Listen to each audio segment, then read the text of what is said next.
Get ready, it's time for the Daily Breakdown with Mr. Keelan. Everybody, happy Wednesday. I hope everything's going well and you've been having an easy time getting used to this new format. Remember, hit me up on Remind or shoot a message to me if you're having any difficulties posting any work or if you have any questions on the assignments. Hope you enjoyed more of the breakdancing Keelans. Always a treat. And let's get into our lesson for today. Oh, shout out to Household Turismo. What's up? Hey, sixth graders. We're going to be talking about the Roman Republic today. Some of the objectives for the lesson is 1, I want you to be able to describe in your own words what a republic is. And 2, I want you to be able to differentiate the parts of the Roman Republic, the different aspects of it. So let's get into it. What is a republic? A republic is a democratic form of government. 1. In it, citizens, people who have certain rights within a nation or society, elect representatives to make the laws and to enforce the laws. You essentially hire somebody, you elect somebody who you trust to make the laws that best represent what you feel. When you look at the word republic, you see rep in the beginning of it. That is short for representative. You also see the word public in it, which is the public, the people. So in the Republican form of government, we elect representatives for the public. Make sense? And this word sounds familiar to you. You say it every day in the Pledge of Allegiance. And you're pledging your allegiance to the republic for which the flag stands. Our nation, our government. So this is the type of government we have in the USA, a republic. The Roman Republic was not a full republic. There were definitely many people who lived in Rome or within the Roman Empire who had no representation in the government. Aren't part, if we're doing it in U.S. terms, are part of the we the people. But there are many who are. So who have some representation. First are the patricians. The patricians in Rome, and if you look at the little illustration here, you see they're all dressed up nice in a nice toga. The patricians are wealthy and powerful. They're born into nobility. They have certain rights because of their families of birth. And they can vote on anything. They can also hold office in anything. So they can be elected as leaders and they can choose the leaders. Patricians have the most power in Rome. Next to the patricians are the plebeians. Here you see that this guy kind of looks like he's a worker. This could be a merchant, an artisan, a farmer, a soldier. These are the commoners, the everyday people. The plebeians make up most of the population.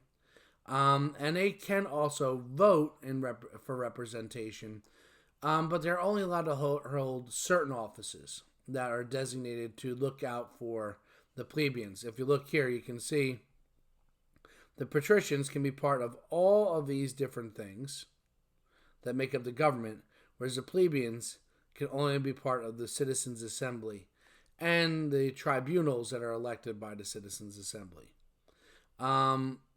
But the whole point of the assembly and the tribunals is to look out for the plebeians. But there are many other people who live in Rome and the empire who don't have any say in the government. 1, half the population, women. Much like in the early history of the United States, women are shut out of the republic. Women have definitely, especially patrician women, have a lot of rights, but they're not full citizens.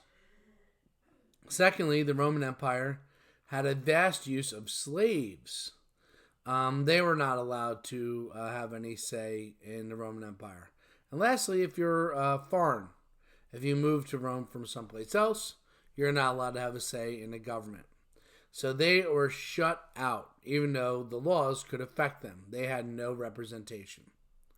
So there are three main different branches or divisions to the Roman Republic, like the U.S. government, which has three main branches, but their branches are a little bit different.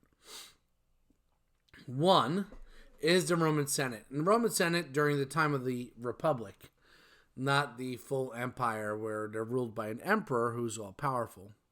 The Roman Senate, during the age of the Republic, is about 300 elected officials, but they essentially can serve for life. And these are only patricians. This is made up of the wealthy, noble elites, people who come from families that have had a say in government for generations.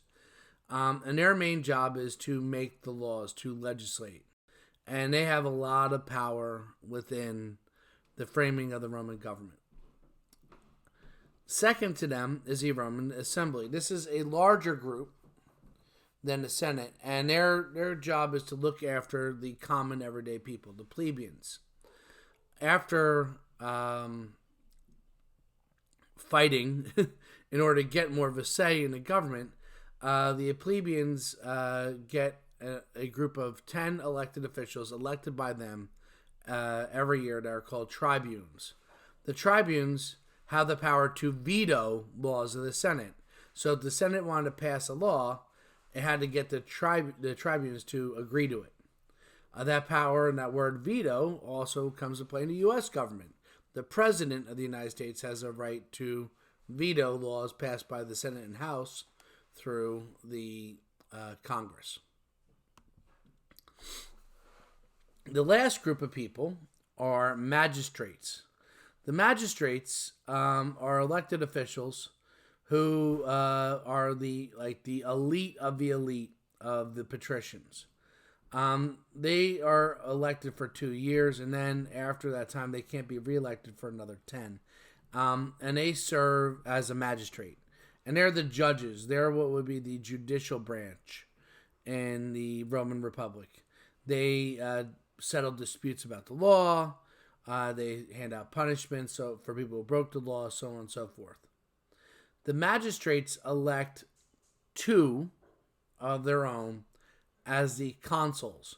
The consuls would be the closest thing to what we would have in our government as a president. The consuls are enforcing the laws. They're commanding the army. And there's 2 of them. So you don't have one person ruling over everything at any time period.